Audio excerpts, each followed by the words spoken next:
In one word, relief. December 6, 2010.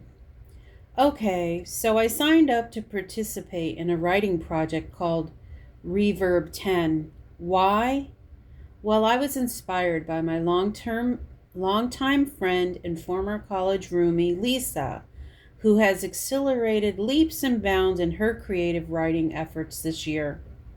I also thought making this commitment to write would help me leave my procrastinating behavior in the dust and help me to begin yet again my efforts to sort my feelings and purge my thoughts through writing. I also appreciate that each day we are given a prompt that helps us reflect on the past year.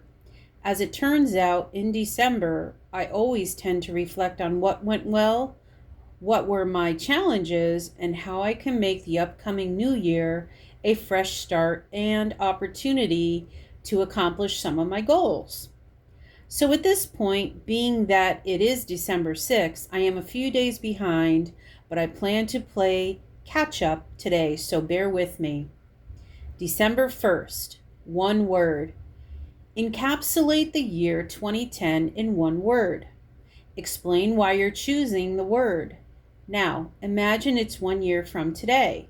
What would you like the word to be that captures 2011 for you? After a couple of days of ruminating over this first prompt in the Reverb 10 challenge, the one word that encapsulates 2010 for me is relief.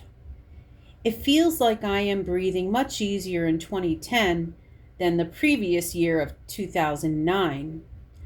I can't help but compare where I was in 2009 versus where I ended up in 2010. No, things are by no means perfect, but as we all know, they never really are. In 2009, I was facing some serious health problems and embroiled in my eldest son, Justin, and his senior year stressors like graduation and college applications and acceptance. Once January 2010 hit, I pretty much had my shit together. Basically, there was no other choice. I had completed my FAFSA application on New Year's Day, the first day that I was available. I busted my butt to get my taxes done so that if and when we found out where Justin was accepted, we would know our financial obligation and potential award. The next big hurdle was finding out where Justin was accepted and planning college visits during spring break. We had a lovely trip, and I was able to organize the entire adventure with visits and hotel logistics in place. And we actually had a good time. Bonus! Justin was able to decide where he wanted to start his college career, and we were all happy and comfortable with his decision. The third hurdle to overcome was Justin's graduation in June. It may not sound too difficult considering Justin is a good student and quite committed to continuing his education. But the thing is, in September 2009, when I had my serious health scare, I seriously doubted that I would ever make it till June 2010. In fact, I actually prayed every day that I would live long enough to see Justin graduate.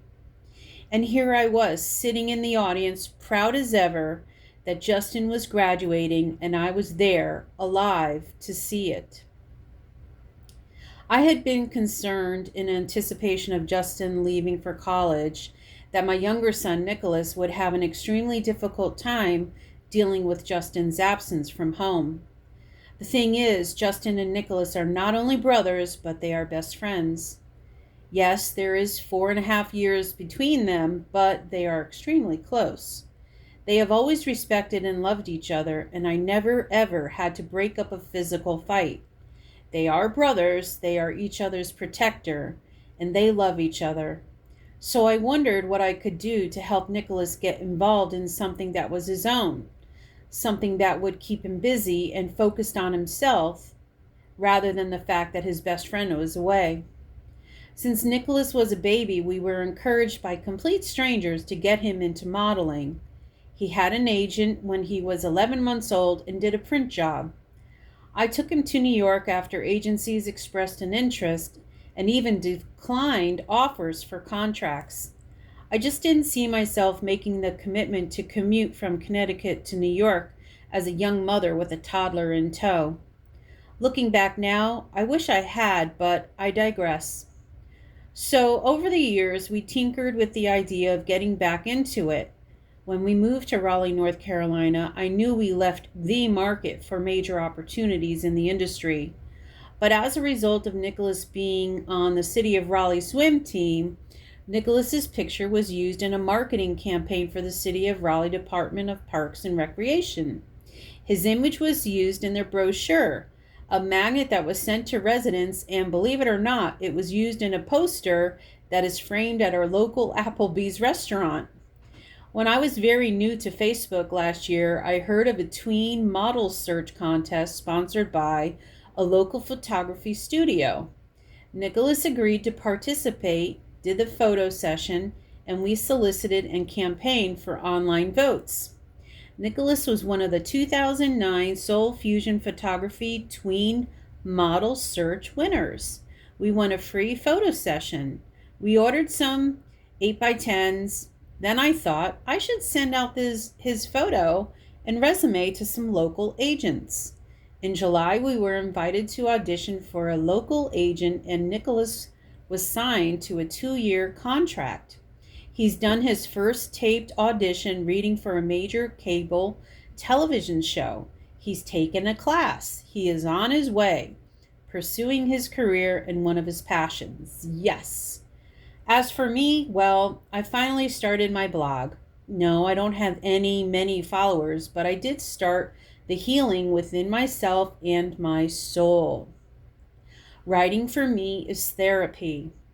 I may be the only one listening or reading, but I am definitely inspired by my writing. As an aside, I am relieved that my husband is employed. This economy has been disastrous for close friends and strangers. Everyone is struggling.